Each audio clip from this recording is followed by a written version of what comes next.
بسم اللہ الرحمن الرحیم السلام علیکم ورحمۃ اللہ وبرکاتہ نحمدہ ونصلی علی رسولہ الکریم اما بعد الحمد للہ نحمدہ ونستعینہ ونستغفرہ ونؤمن بہ ونتوکل علیہ ونعوذ باللہ من شرور انفسنا ومن سیئات اعمالنا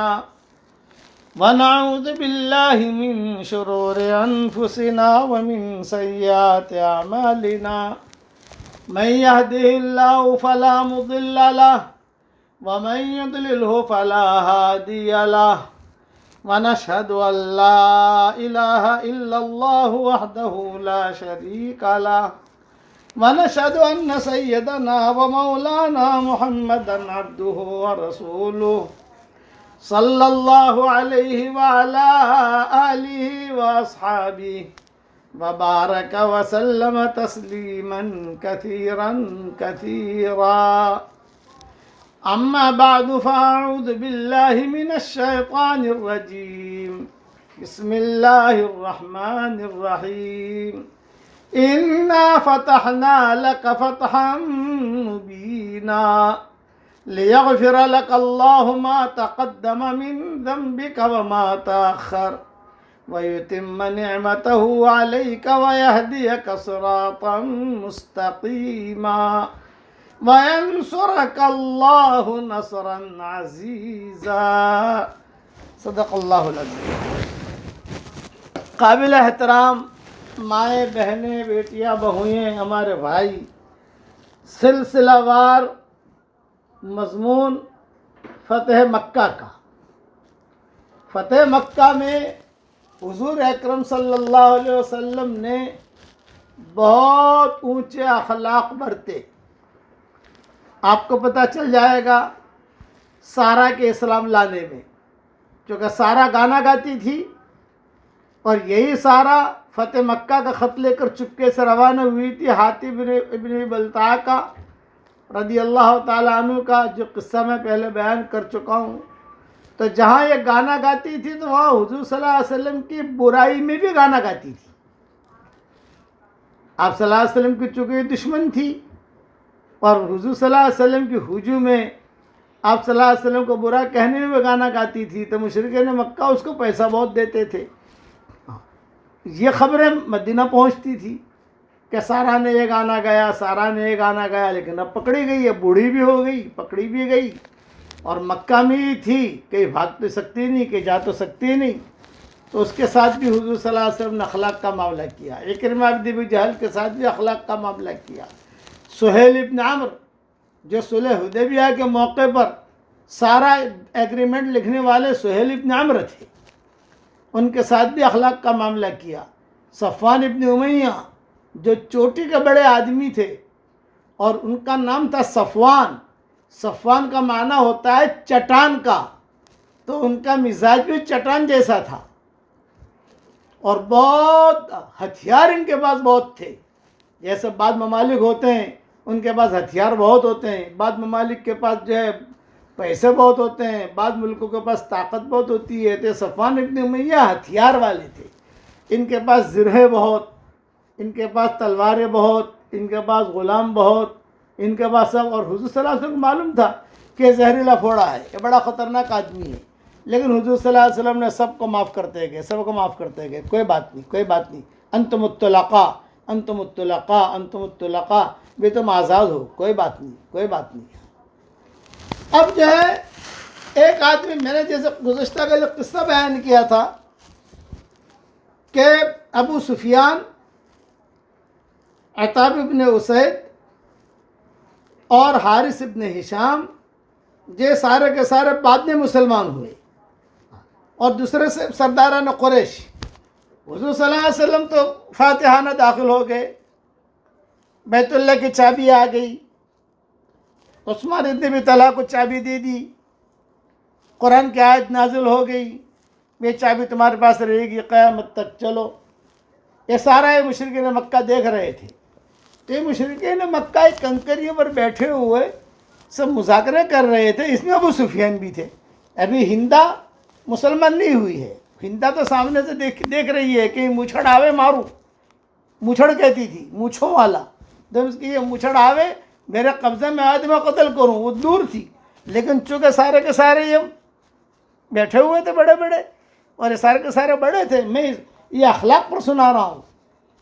ان سب نے حضور کے بارے میں کہنا شروع کر دیا کہ یار یہ کیسا ہو گیا کہ بدر میں ہمارے مارے گئے، فلاں جگہ مارے گئے، اور انہوں نے تو بالکل حلوے کی طرح مکہ اپنے قبضے میں لے لیا. حلوے کی طرح، کوئی کوئی بھیڑ بھاڑ نہیں، کچھ بھی نہیں. اور ٹھاڑ کے ساتھ بیت اللہ کی چابی بھی لے لی، طواف بھی کر لیا، اور جو ہے یہاں آ کر ام ہانی کے گھر میں ٹھہر بھی گئے. اور شیبہ ابی طالب میں ابو سفیان مسلمان ہو چکے تھے. تو ابو سفیان نے کہا بھائی آہستہ بولو. تو عتاب ابن اسید تھے، ان کی عمر 21 سال کی تھی. میں حضور کے اخلاق بتا رہا ہوں. تو برائی کرنے میں عتاب ابن اسید تھے، ابھی مسلمان نہیں ہوئے تھے. یہ ابھی تک مسلمان ہوئے نہیں ہیں. انہوں نے ابو سفیان سے کہا ارے کیا بات کرتا ہے تو یار، یہ کیا یہ کنکر خبر دیں گے حضور کو؟ ابو سفیان نے کہا بھی تم آہستہ بولو. یہ کنکر جو سن رہے ہیں یہ کنکر بھی جا کر خبر دے دیں گے ان کو. ان کا معاملہ تو ایسا ہے. تو عتاب بن اسید ان کی عمر 21 سال، یہ ذہن میں رکھنا. ابو محذورہ کی عمر 16 سال کی تھی. ان کا قصہ اس کے بعد آئے گا. ابو محذورہ کا 16 سال کی عمر میں مسجد مکہ مکرمہ کے مؤذن بن گئے ہیں وہ، اور آخر تک اذان دیتے رہے. پھر ان کے بعد ان کے بیٹے دیتے رہے، ان کے بعد ان کے بیٹے دیتے رہے، ان کے بعد ان کے بیٹے دیتے رہے. وراثت میں اذان چلی کئی سالوں تک ابو محذورہ کی. ان کی عمر 16 سال کی تھی، اور عتاب بن اسید کی عمر 21 سال کی تھی جب یہ قصہ ہوا. تو ابو سفیان نے کہا کہ بھائی عتاب تو ذرا جوش والی بات مت کر. میں بوڑھا آدمی ہوں، میں نے قریب جا کر حضور صلی اللہ علیہ وسلم کو دیکھا ہے مر زہران میں. بڑی مشکل سے میرا اسلام قبول کیا ہے، میں مسلمان ہوا ہوں. جو زور سے بات مت کر. یہ کنکر جو تیری بات سن رہے ہیں نا یہ بھی خبر دیں گے.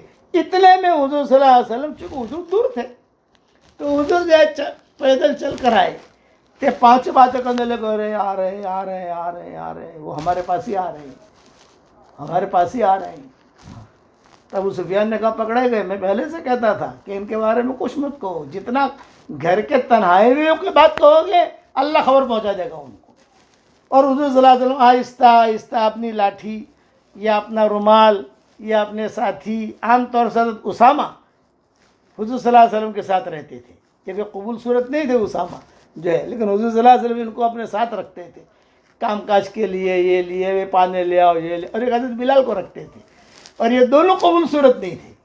حضرت بلال بھی قبول صورت نہیں تھے، اسامہ بھی قبول صورت نہیں تھے. حالانکہ خدمت کے لیے کئی لوگ بہت موجود ہیں. حضرت علی ہیں، داماد ہیں، ابو بکر ہیں، عمر ہیں، سارے کے سارے بڑے بڑے ہیں، لیکن یہ علی شورا والے ہیں، سارے بڑے ہیں. اور یہ جو ہے خادم کہا اسامہ چلو تو اسامہ بھی چلے، بلال بھی چلے. اور یہ سارے کے سارے وہ کنکروں کے بعد بیٹھے ہوئے تھے اور تھوڑا سا کہہ رہے تھے کہ بھی کیا ہو گیا ہے. ہندا دور کھڑی تھی. تو ہندا نے کہا بھی یہ تو عجیب معاملہ ہو گیا. بچے ہم نے جنے، بڑے ہم نے کیے، بدر میں ان لوگوں نے ان کو مار دیا، اور بچے تو مر گئے، ہم زندہ رہے، اور یہ ہمارے مکہ پر قبضہ بھی کر لیا. یہ ہندا نے وہاں کہا گھر میں. اور وہ تلوار لے کر کھڑی تھی کہ یہ ابو سفیان آوے اور میں اس کا کام تمام کروں. یہ مسلمان کیوں ہو گیا؟ اس کو یہی تھی کہ یہ مسلمان کیوں ہوا. یہ باتیں ہو رہی تھی. اتنے میں حضور صلی اللہ علیہ وسلم جو ہے وہ آئے تو چاروں کے چاروں، پانچوں کے پانچوں گھبرائے آ رہے ہیں. پھر دیکھو آ رہے ہیں، ذرا خاموشی کے ساتھ. اچھا کوشش کی کہ ہٹ جاویں، ایک یہاں چلا جاوے، ایک یہاں چلا جاوے، ایک یہاں چلا جاوے، لیکن ہمت نہیں ہوئی اٹھنے کی ان کی. حضور صلی اللہ علیہ وسلم وہیں آ کر کھڑے رہے. اور آ کر کھڑے رہتے حضور نے فرمایا تم لوگ کیا باتیں کر رہے تھے؟ آپ لوگ کیا مذاکرہ کر رہے تھے؟ ابو سفیان نے کہا دیکھو میں نہیں کہہ رہا تھا یہ کنکر بھی خبر دے دیں گے. اس پر عتاب بن اسید مسلمان ہو گئے، رضی اللہ تعالیٰ عنہ بنے. 21 سال کی عمر تھی ان کی. تو اب حضور کے اخلاق دیکھو. میں بالکل اعلان کے ساتھ کہہ رہا ہوں کہ جس آدمی نے حضور کی برائی کی، حضور کو پتہ چل گیا 21 سال کی عمر ہے، عتاب بن اسید نام ہے اس کا، وہ مسلمان ہو گیا تو حضور نے کیا اعلان کیا؟ مکہ والوں سنو، مکہ والوں سنو، اعلان کیا حرم میں حضور نے کہ میں تو مدینہ چلا جاؤں گا لیکن مکہ کا گورنر عتبہ بن اسید کو بنا رہا ہوں۔ حضور نے ان کا گورنر بنایا۔ یعنی کتنا بڑا اخلاق حضور صلی اللہ علیہ وسلم کا کہ ایک آدمی فتح مکہ کے بعد، جب کہ چابیاں مکہ کی ہمارے قبضے میں ہے، مکہ کے کلیجے ہمارے قبضے میں ہے، جیل ہمارے قبضے میں ہے، زمین ہمارے قبضے میں ہے، سب جگہ صحابہ نے اپنا کنٹرول کر لیا ہے، سب جگہ کوئی کسی جگہ سے ہل نہیں سکتا۔ اور عتبہ بن اسید جو ہے یہ حضور صلی اللہ علیہ وسلم کی برائی کر رہے ہیں فتح مکہ کے بعد۔ آج کا بادشاہ ہوتا فوراً صلیب پہ چڑھوا دیتا، آج کا اگر آدمی ہوتا فوراً قتل کروا دیتا، لیکن اور 21 سال کی عمر ہے ان کی، عتبہ بن اسید کی۔ چنانچہ روایتوں میں آتا ہے کہ حضور جب یہ مسلمان ہو گئے وہاں تو حضور صلی اللہ علیہ وسلم نے اہل مکہ میں اعلان کیا بھئی مکہ میرا ہے۔ مکہ 3 دن، یہ بھی اعلان کیا کہ مکہ 3 دن کے لیے حلال ہوا تھا میرے لیے، کہ میں نے احرام نہیں باندھا اس لیے کہ مکہ میں پتہ نہیں کیا کرنا پڑے، فتح مکہ کے لیے غزوہ کرنا پڑے، کیا کرنا پڑے، 3 دن کے لیے حلال تھا۔ اب حضور صلی اللہ علیہ وسلم اعلانات کر رہے ہیں۔ ایک آدمی جب کسی چیز پر فاتح ہوتا ہے تو فتح کرنے کے بعد وہ اپنے قانون پیش کرتا ہے، تو حضور صلی اللہ علیہ وسلم نے اعلانات کیے کہ 3 دن کے لیے مکہ والوں سنو، مکہ والوں سنو، تو اس میں سے مسلمان بھی آ گئے، اس سے مشرکین بھی آ گئے، سب آ گئے۔ اب صفوان ابن امیہ تو بھاگ گئے تھے، سہیل ابن عمرو بھی دائیں بائیں کہیں چھپ گئے تھے، ہندا وہ کھڑی تھی دور سے دیکھ رہی تھی۔ حضور بعد میں بلائیں گے اس کو، حضور نے بلایا باقاعدہ ہندا کو کہ ہندا کو بلاؤ، اس لیے حضور کو معلوم تھا کہ اس نے حضرت حمزہ کا کلیجہ چبایا ہے، حضور کو معلوم تھا کہ اس نے یہ کیا ہے، اس نے یہ کیا ہے۔ اور یہی گانا گاتی تھی ہندا، جو یہ بھی گانا گاتی تھی، نحن بنات طارقی نمشی علی النمارقی ان تقبلن نعانقی وَإِن تَدْبُرْنَ نُفَارِقِي، یہ گانا تھا اس کا احد کے موقع کے اوپر۔ یہ گانا گا کر اس نے خالد بن ولید کو ابھارا تھا، یہ گانا گا کر مکہ والوں کو ابھارا تھا کہ نحن بنات طارقی نمشی علی النمارقی۔ یہ ہندا کا گانا ہے۔ میں کبھی سارا کا گانا بھی سناؤں گا انشاءاللہ کہ سارا کیا گانا گاتی تھی، یہ ہندا کا گانا ہے۔ نحن بنات طارقی نمشی علی النمارقی، ہم طارق کی بیٹیاں ہیں، یعنی ستارے کی بیٹیاں ہیں۔ والسماء والطارق، قرآن میں ہے نا، والسماء والطارق، چمکنے والا ستارہ، یہ کہ ہم جو ہے طارق کی بیٹیاں ہیں اور ہم مخملوں پر چلنے والیاں ہیں۔ نمشی علی النمارقی، آگے بڑھو، خالد بن ولید کو مشرکین مکہ کو کہتی تھی آگے بڑھو، اگر آگے بڑھو گے ہم تم کو اپنے گلے سے لگائیں گی، اور اگر آگے نہیں بڑھو گے تو ہم تم کو طلاق دے دیں گی، تم کو چھوڑ دیں گی ہم۔ نحن بنات طارقی نمشی علی النمارقی ان تقبلن نعانقی وان تدبرن نفارقی۔ تو عرب جو ہے وہ جوش میں آ جاتے تھے اس کی آواز سن کر اور آگے بڑھتے تھے۔ اسی میں تو حضرت حمزہ شہید ہو گئے احد میں، اسی میں تو عبداللہ شہید ہو گئے، اسی میں تو سعید ابن، یہ جتنے بھی صحابہ تھے، کئی لوگ مصعب بن عمیر وغیرہ جو ہے سارے کے سارے، اوس بن ثابت وغیرہ، زیاد بن سکن، بہت بڑا مجمع مسلمانوں کا شہید ہوا۔ یہ ہندا،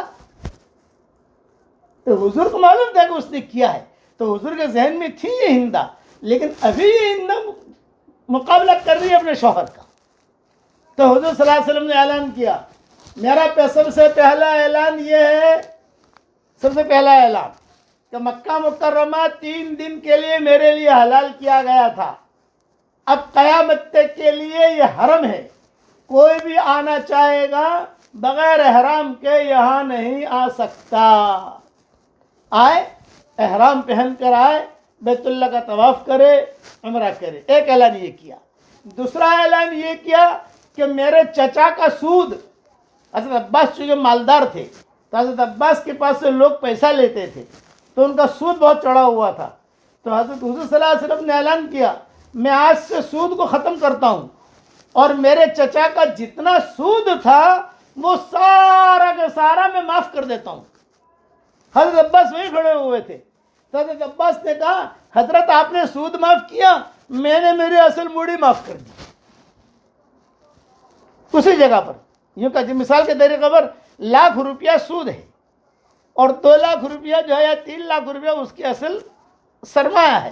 تو حضور نے اعلان کیا کہ میرے چچا کا سود جتنا مکہ والوں پر ہے، قرب و جوار والوں پر ہے، قرب و جوار کے لوگ بھی پیسہ لے جاتے تھے زمانے جاہلیت میں، حضرت عباس پیسہ دیتے تھے ان کو اور سود چڑھتا جاتا تھا۔ تو آپ نے اعلان کر دیا کہ میرا چچا کا جو سود ہے تو سود میں حرام کر دیتا ہوں کہ میرے یہاں میری شریعت میں سود نہیں چلے گا، اور جو بھی سودی کاروبار کرے گا وہ اللہ اور اس کے رسول کے ساتھ اعلان جنگ کر رہا ہے۔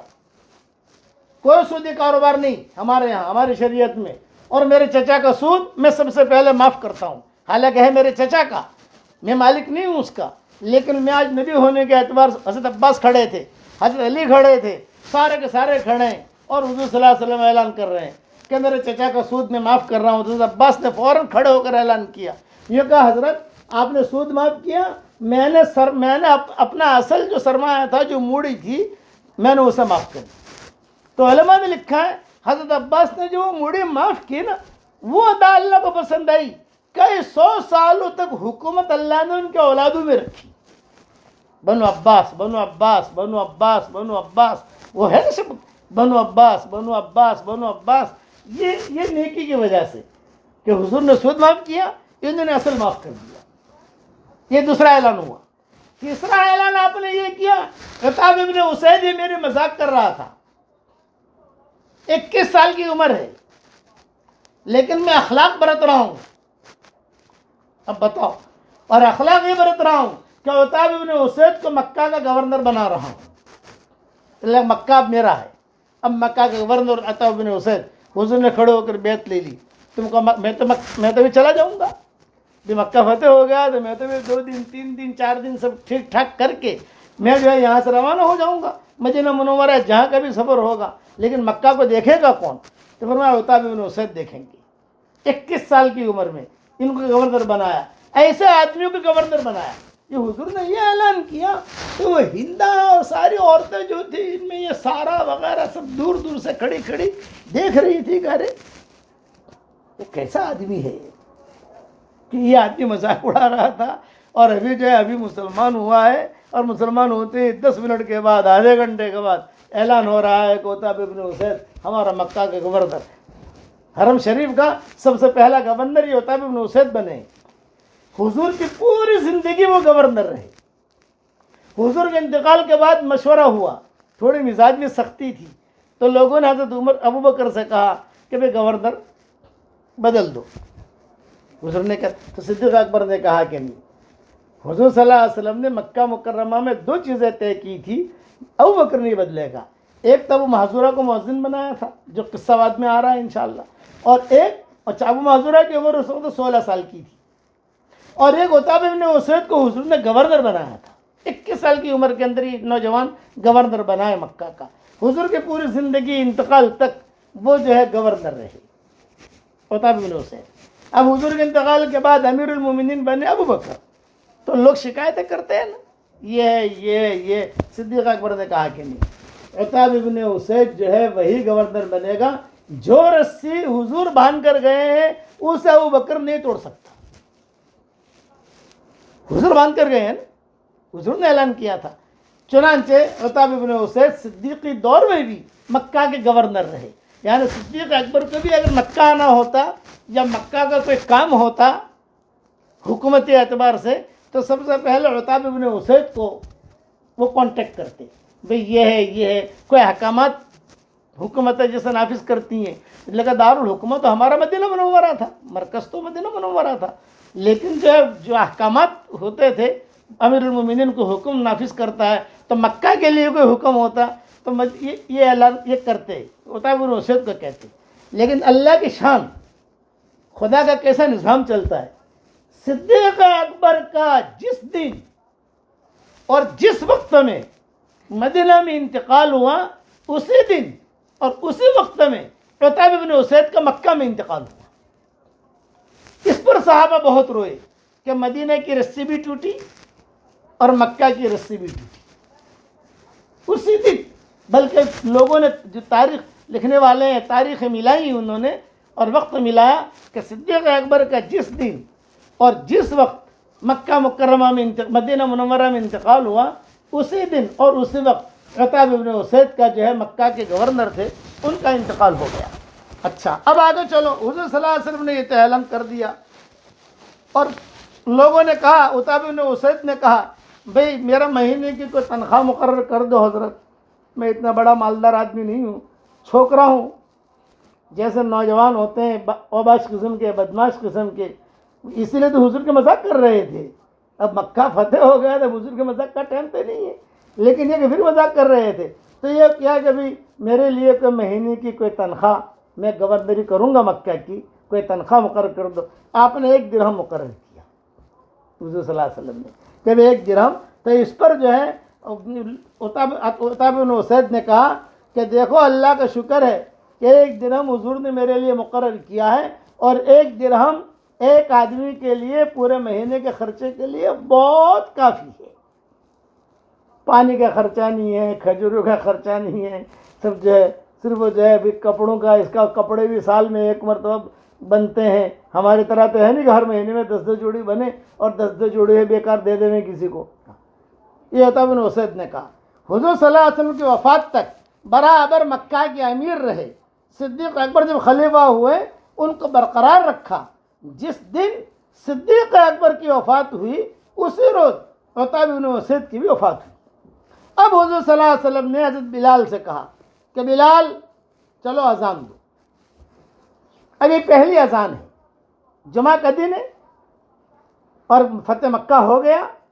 اور فتح مکہ کے بعد یہ پہلی اذان ہے جو حضور صلی اللہ علیہ وسلم حضرت بلال سے کہہ رہے ہیں کہ تم اذان دو. یعنی حضور نے جب ہجرت کی تھی, ہجرت کرنے کے بعد اب جمعہ کے دن 20 رمضان کو, 20 رمضان جمعہ کا دن, جنوری کا مہینہ, جنوری کی تاریخ تو میں نے نکالی نہیں ہے, نکالیں گے تو مل جائے گی, لیکن جنوری کا مہینہ تھا, 20 رمضان تھا, جمعہ کا دن تھا. اور حضور صلی اللہ علیہ وسلم نے حضرت بلال سے کہا کہ چلو آپ جو ہے کعبے کے اوپر چڑھ جاؤ اور کعبے کے اوپر چڑھ کر تم اذان دو.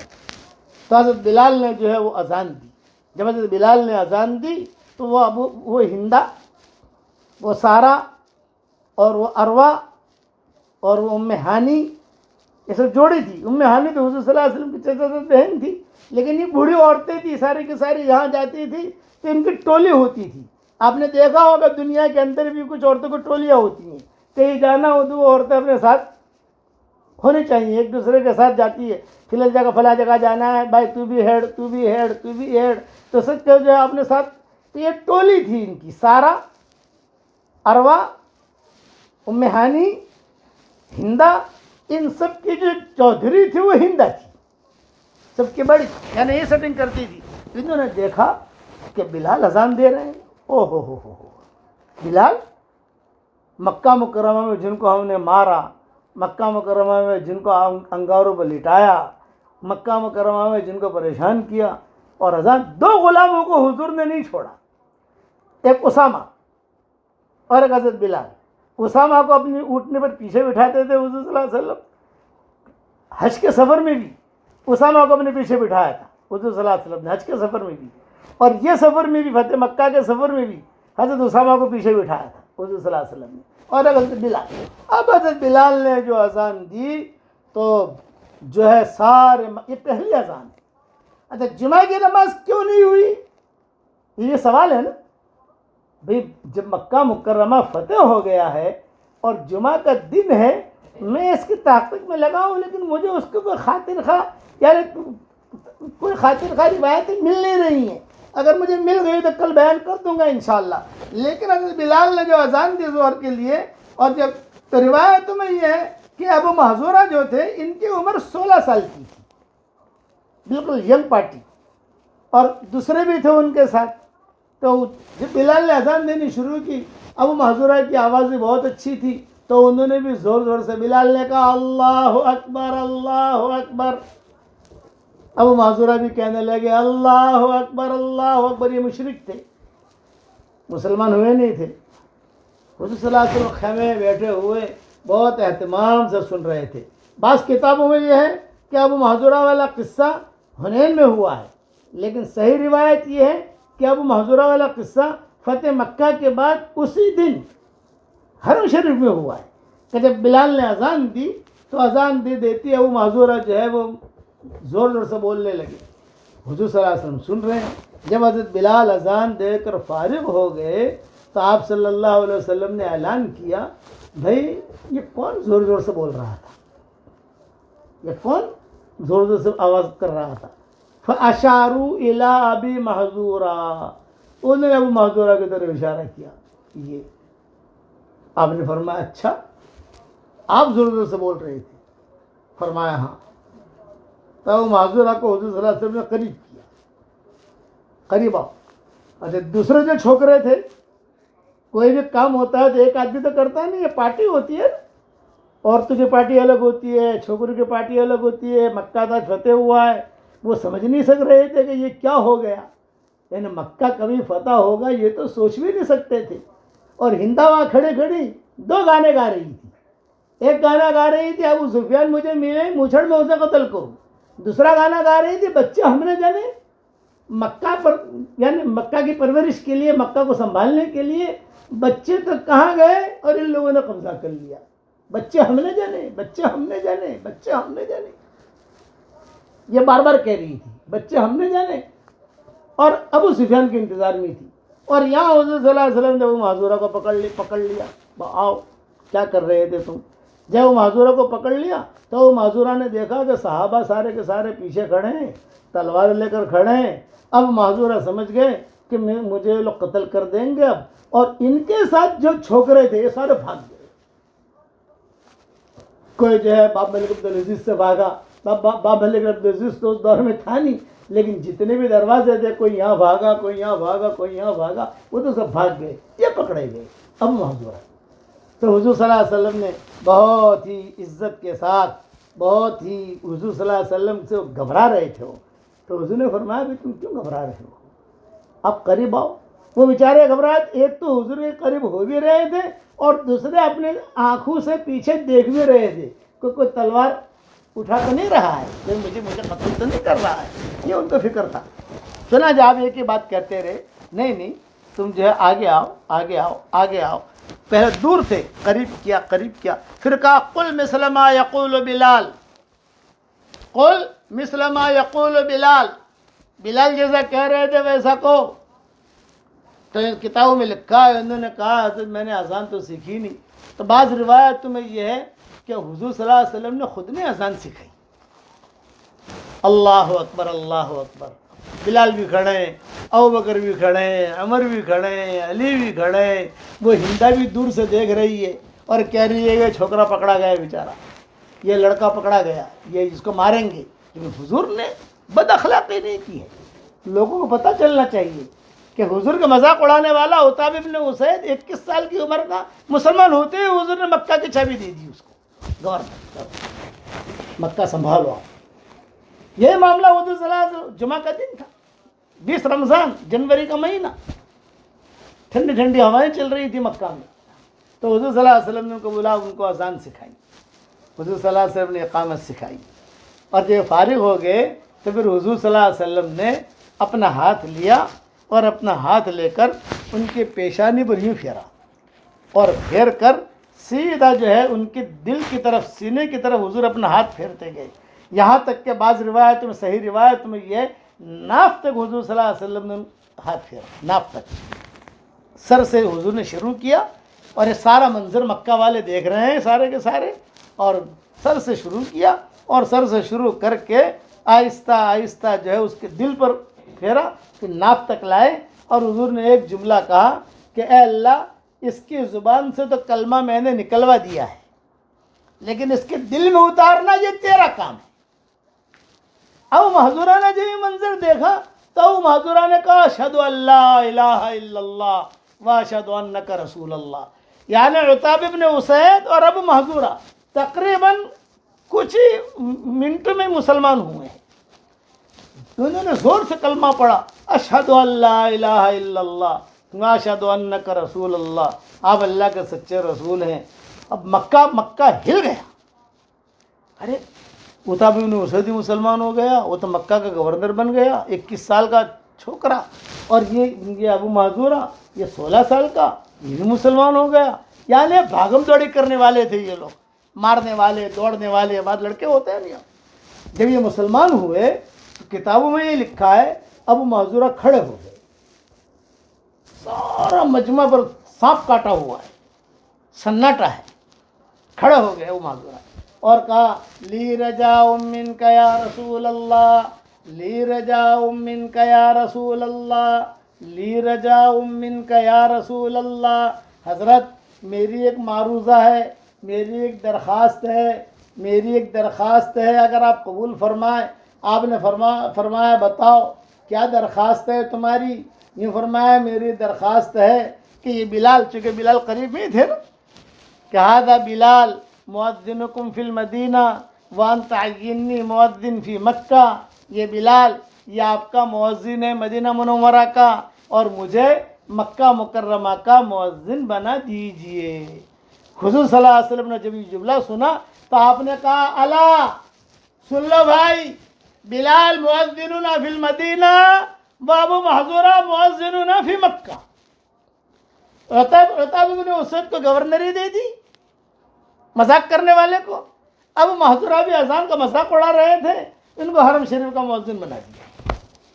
یہ آپ نے اعلان کر دیا کہ بلال مؤذننا فی مکہ فی مدینہ و ابو محذورہ مؤذننا فی مکۃ المکرمہ. چنانچہ ابو محذورہ اذان دیتے رہے, کتابوں میں لکھا ہے برابر اذان دیتے رہے لیکن ابو محذورہ کیا کرتے تھے, ایک میں مسئلہ سمجھاتا ہوں آپ کو. ابو محذورہ جو ہے حی علی الصلاۃ 4 مرتبہ کہتے تھے, حی علی الفلاح 4 مرتبہ کہتے تھے, اشہد ان محمد رسول اللہ 4 مرتبہ کہتے تھے, اشہد ان لا الہ الا اللہ 4 مرتبہ کہتے تھے. اور مکہ میں حضرت بلال جو ہے حی علی الصلاۃ 2 مرتبہ کہتے تھے مدینہ منورہ میں. مدینہ منورہ میں حضرت بلال حی علی الفلاح 2 مرتبہ, اشہد ان لا الہ الا اللہ 2 مرتبہ, اشہد ان محمد رسول اللہ 2 مرتبہ بلال کہتے تھے. تو حضور کے انتقال کے بعد صحابہ میں اختلاف شروع ہو گیا, بھئی مکہ والی اذان صحیح یا مدینہ والی اذان صحیح بتاؤ. لیکن مکہ جو ہے وہاں پر بھی لوگ حج کے لیے پہنچتے تھے, تو حی علی الصلاۃ حی علی الصلاۃ حی علی الصلاۃ حی علی الصلاۃ 4 مرتبہ, حی علی الفلاح حی علی الفلاح حی علی الفلاح حی علی الفلاح 4 مرتبہ, اشہد ان لا الہ الا اللہ اشہد ان لا الہ الا اللہ اشہد ان لا الہ الا اللہ اشہد ان لا الہ الا اللہ 4 مرتبہ, اشہد ان محمد رسول اللہ اشہد ان محمد رسول اللہ اشہد ان محمد رسول اللہ اشہد ان محمد رسول اللہ 4 مرتبہ. تو یہ اختلاف ہو گیا صحابہ میں, بلال کی اذان صحیح یا ابو محذورہ کی اذان صحیح. ابو محذورہ کہتے, صحابہ آ کے کہتے تھے کہ دیکھو بھائی تم اذان غلط دے رہے ہو, بلال جو اذان دے رہے ہیں وہ صحیح ہے, اپنی اذان سدھارو, اس لیے کہ مکہ مرکز ہے, یہاں تم جو کہو گے وہ دنیا میں پھیلے گا. ابو محذورہ کہتے تھے مجھے مت سمجھاؤ, میں تو 4 مرتبہ اشہد ان لا الہ الا اللہ کہوں گا, 4 مرتبہ اشہد ان محمد رسول اللہ کہوں گا, 4 مرتبہ حی علی الصلاۃ کہوں گا, 4 مرتبہ حی علی الفلاح کہوں گا. یہ شکایت پہنچی صدیق اکبر کے پاس کہ حضرت یہ مسئلہ تو حل کرنا چاہیے, اس لیے کہ یہ کیسے ہوگا. تو صدیق اکبر نے کہا ان کو جا کے سمجھاؤ کہ تم 4 مرتبہ کیوں کہتے ہو. صحابہ کی جماعت آئی تو ابو محذورہ نے کہا علمنی رسول اللہ ہکذا, حضور صلی اللہ علیہ وسلم نے مجھے اسی طرح سکھایا ہے. تو صحابہ میں زید بن ثابت وغیرہ جو بڑے علماء تھے, انہوں نے کہا حضور صلی اللہ علیہ وسلم نے تمہیں سکھایا نہیں ہے, اصل میں تم گھبرا رہے تھے. حضور نے کہا کہو اشہد ان لا الہ الا اللہ, یہ گھبرا رہے تھے تو کہتے تھے اشہد ان لا الہ الا اللہ, زور سے کہو تھوڑا, اشہد ان لا الہ الا اللہ, ارفع صوتک, اشہد ان لا الہ الا اللہ, ارفع صوتک, ذرا زور سے کہو اشہد ان لا الہ الا اللہ. تو تم ڈر رہے تھے, وہ ڈر حضور تمہارا ڈر نکال رہے تھے, اور تم نے اس کو مسئلہ سمجھ لیا. فرمایا ہر جگہ اس لیے یہ ڈر کیا رہے تھے؟ حضور کہہ رہے تھے کہ کہو حی علی الصلاۃ. تو گھبراتے پیچھے دیکھتے تھے کوئی تلوار تو نہیں اٹھا رہا ہے. کہتے تھے حضور کا کہو حی علی الصلاۃ حی علی الصلاۃ. ارفع صوتک، ذرا زور سے کہو حی علی الصلاۃ، زور سے کہو حی علی الصلاۃ. ارے بھائی زور سے کہو حی علی الصلاۃ. وہ تمہارا خوف نکال رہے تھے. ابو معذورہ نے کہا میں کچھ سمجھتا نہیں، میں تو جو ہے 4 مرتبہ ہی کہوں گا. چنانچہ شافعی مسلک کے اندر کئی ملکوں میں ہم جب مصر وغیرہ میں گئے تو کئی مسجدوں کے اندر یہ ان کی روایت کے اعتبار سے چل رہے ہیں وہ لوگ. کیا ہوا؟ صدیق اکبر نے ایک جملہ کہہ دیا، بھائی ان کو کرنے دو جو کرتے ہیں. وہ جب مر جائیں گے دوسرا مؤذن آئے گا وہ ٹھیک ٹھاک کر لے گا. چنانچہ جب سارے کے سارے مؤذن دوسرے آئے تو صحیح رخ پر گاڑی چل پڑی. یہ وہ معذورہ تو وہ معذورہ جو ہے ہمیشہ حضور صلی اللہ علیہ وسلم نے 16 سال کی عمر میں ان کو مؤذن بنایا. روایتوں میں یہ ہے کہ ان کے انتقال کے بعد ان کا بیٹا مؤذن بنا، اس کے انتقال کے بعد ان کا بیٹا مؤذن بنا. ان کے سالوں تک یہ باپ کی وراثت اذان کی ان میں چلی. یعنی جب بادشاہ آتے تھے، بادشاہ تو بدلتی تھی نا، حکومتیں بدلتی تھی، تو حکومتیں بدلتے بدلتے جو ہے وہ خیال کرتے تھے کہ حضور صلی اللہ علیہ وسلم نے اچھا ان کی بھی شکایتیں حضرت عمر کے زمانے میں پہنچی، حضرت ابوبکر کے زمانے میں پہنچی کہ بھی یہ ٹھیک ہے اذان ٹھیک دیتے ہیں، لیکن یہ کہ یہ تھوڑا اختلاف بھی ہو رہا ہے، مزاج میں سختی بھی ہے، یہ بھی ہے. تو صدیق اکبر نے کہا کہ ہم جو ہے اسے ہٹائیں گے نہیں. حضرت عمر کے زمانے میں بات آئی تو حضرت عمر نے کہا بھی حضور نے نہیں ہٹایا، ابوبکر نے نہیں ہٹایا، عمر کو کیا حق بنتا ہے اس کو ہٹانے کا؟ نبھا کے لے کے چلو. یہ اللہ کا نظام ہوتا ہے. یہ ہمارے قاری ایوب جو ہیں برمی، یہ کافی سالوں تک میں مزاج سمجھا رہا ہوں، کافی سالوں تک قرآن سنایا ہے انہوں نے مدینہ منورہ میں. اور جب وہ قرآن سناتے تھے تو پورا حرم کھچا کچ بھر جاتا تھا، دور دور سے مرد عورتیں. پھر قاری ایوب پوری طرح ایک ہی امام ہے جس نے پوری طرح بھی سنی. آج کل تو 6 امام ہوتے ہیں، اور اب تو 6 امام بھی 8 رکعت 10 رکعت ہو گئی، اور پوری جو ہے وہ سناتے تھے قاری ایوب. پھر حالات آئے ان پر. میری خود ملاقات ہوئی ان کی. ہمارا کسی جگہ پروگرام تھا تو وہاں بیان اور دعا میری تھی اور قرآن کا پڑھنا ان کے ذمہ تھا. کوئی مسجد کا افتتاح تھا مدینہ منورہ میں، تو وہاں مسجد کے افتتاح میں ہم دو جو ہے خصوصی مہمان تھے. میں خصوصی مہمان تھا اور یہ قاری ایوب خصوصی مہمان تھے برما کے. تو چنانچہ وہاں مشورے میں یہ طے ہوا ہمارے ساتھیوں میں کہ بھئی بیان کون کرے. تو بھئی بیان تو یونس کر لے، دعا بھی مولانا کر لیں، اور قاری ایوب جو ہے ان سے قرآن سن لے. پورا مجمع مرد عورتیں جمع تھی. تو اس کے بعد جب ہم فارغ ہو کر بیٹھ گئے تو کھانے کے اوپر، تو میں نے خود قاری ایوب سے پوچھا کہ آپ نے کتنے سال حرم شریف میں قرآن سنایا؟ تو انہوں نے سال بتائے، میں نے اتنے سال سنا ہے. تو میں نے تھوڑا مذاق کے اعتبار سے پوچھا کتنا ہدیہ ملتا تھا، یہ میں نے پوچھا ان کو، یعنی آپ کو مہینے میں لفافہ کتنا آتا تھا؟ تو انہوں نے جواب دیا خدا کی قسم 1 ریال بھی نہیں. میں نے 1 ریال بھی نہیں لیا. یہ اللہ کی قسم کھا کے کہا کہ میں نے 1 ریال بھی نہیں لیا. میں اس کس پر کہتا ہوں کہ جب آدمی کام کرتا ہے تو بات کی حکومتیں اس کی رعایت رکھتی ہے. میں اس پر سنا رہا ہوں. یہ اچھا تم حرم شریف میں امام کیسے بنے؟ تم برما کے، سعودی تو ہو نہیں، بعد میں سعودی بنے، لیکن اصل تو برما کے. یہ لوگ تو خاص طور سے اپنے سعودی جو خون ہوتا ہے انہی کو رکھتے ہیں. تو انہوں نے کہا کہ اصل میں عبدالعزیز بن صالح رحمۃ اللہ علیہ تھے، ان کو کینسر ہو گیا تھا. بڑے امام شیخ فہد ان کا، ملک فہد جو ہے ان کا داماد تھا عبدالعزیز بن صالح کا. عبدالعزیز بن صالح ملک فہد کے زمانے میں یعنی ان کو مدینہ منورہ میں اختیار تھا، جو کرنا ہے وہ کریں. مسجد نبوی میں جو ایک تو مشورے کے ساتھ کسی کو لاؤ، وہ کسی کا پابند نہیں تھا، وہ جس کو کھڑا کرنا ہے. تو عبدالعزیز بن صالح کہتے تھے یہ مسجد نبوی مدینہ منورہ کا جو حضور صلی اللہ علیہ وسلم کا مصلی ہے، یہ امانت ہے.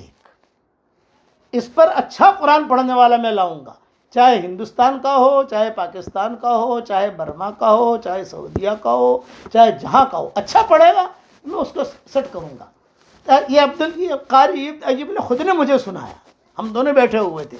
یوں کہا 28 رمضان کو، 28 شعبان کو یہ آئے امریکہ سے.